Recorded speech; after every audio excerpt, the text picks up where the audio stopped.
आज हमारी जथेबंदी भारतीय किसान एकता बीके की मीटिंग हुई कार्यालय में, जो 26 नवंबर से संयुक्त किसान मोर्चा, गैर राजनीतिक और किसान मजदूर मोर्चा दोनों मोर्चे पार्ट 2 किसान आंदोलन चला रहे हैं। 26 नवंबर से हमारे सीनियर किसान नेता ने कल दिल्ली में भी मीटिंग की थी, जिसमें देश भर से किसान आए थे।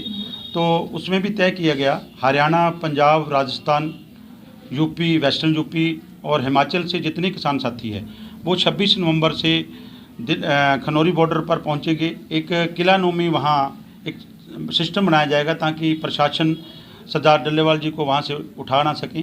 तो जो दूसरे दूर के राज्य हैं, दक्षिण भारत के राज्य हैं, वो 26 तारीख से ही अपने जिला मुख्यालयों में प्रदर्शन करेंगे शांतिमय तरीके से।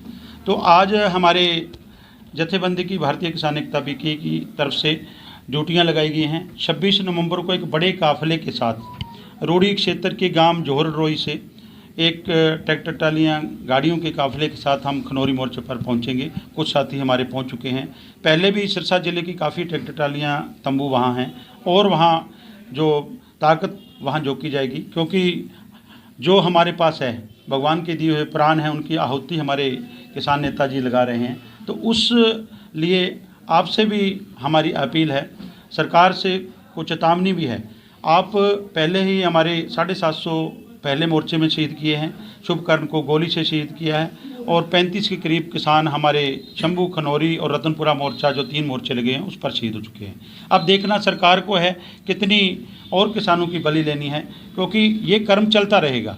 हमने दोनों मोर्चों ने ये फैसला किया है, अगर सरदार जगजीत सिंह डल्लेवाल जी अमरनाथ पर बैठे हैं, उनकी प्राण त्यागने तक सरकार हमारी मानी हुई मांगों को लागू नहीं करती है, उनके प्राण चले जाते हैं, तो उनका पार्थिव शरीर मोर्चे पर रखा जाएगा, उनका अंतिम संस्कार नहीं किया जाएगा। उससे अगले जो हैं पंजाब से ही जो हैं सुखजीत सिंह हरदो झंडे, वो बैठेंगे। ऐसे कर्म हमारा चलता रहेगा शहीदियों का।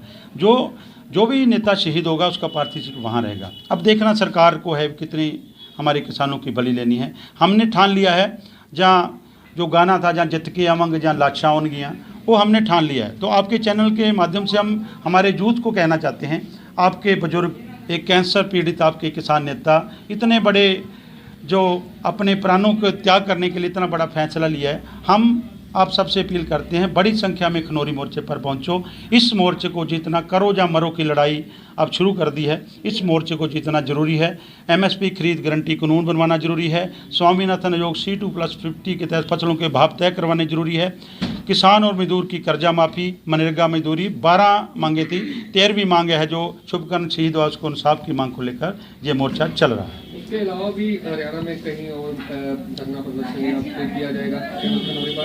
देखिए, मैंने बताया भी Haryana, Punjab, Rajasthan, UP, western UP, ये चारों स्टेटें, हिमाचल भी आता है, ये सारी खनौरी मोर्चे पर पहुंचेंगे।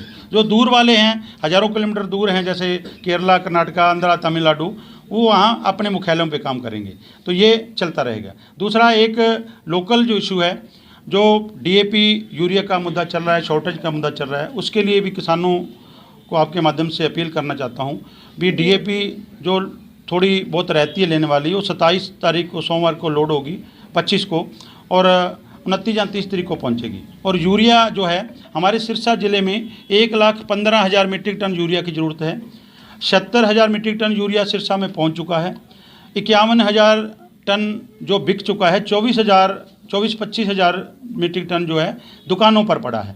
तो वह दुकानों वाले, ज़्यादातर जो सहकारी सोसाइटियां हैं, इफ़को सेंटर है, क्रिप्को सेंटर है, गांव में जो कोऑपरेटिव सोसाइटियां हैं, वो किसानों को कोई नैनो यूरिया दे रहा है, कोई सल्फ़र दे रहा है। हमने विभाग से भी बात की है, हम उनको चेतावनी देते हैं आपके चैनल के माध्यम से, अगर फिर भी बाज ना आए तो हम विभागीय कार्रवाई कराएंगे, उनके ऊपर FIR करवाएंगे। हमारे किसान को लूटना बंद करो, पहले परेशानी में चल रहा है, तो ये उसकी है। दूसरा, कई जगह पर अब सुंडी का अटैक हो गया। बेगू में एक सुखजिंदर सिंह किसान के 5 एकड़ गेहूं की फसल जो सुपर सीडर से भेजी थी, उसमें सुंडी से बर्बाद हो चुकी है। उस पर भी विभाग ध्यान दे। पराली जलाते हैं तो उसी समय आ जाते हैं, जब किसान बर्बाद होता है तो उस समय जो प्रशासन है वो जागता नहीं है। देश का अन्नदाता आज भी जो है अपनी किसानी के लिए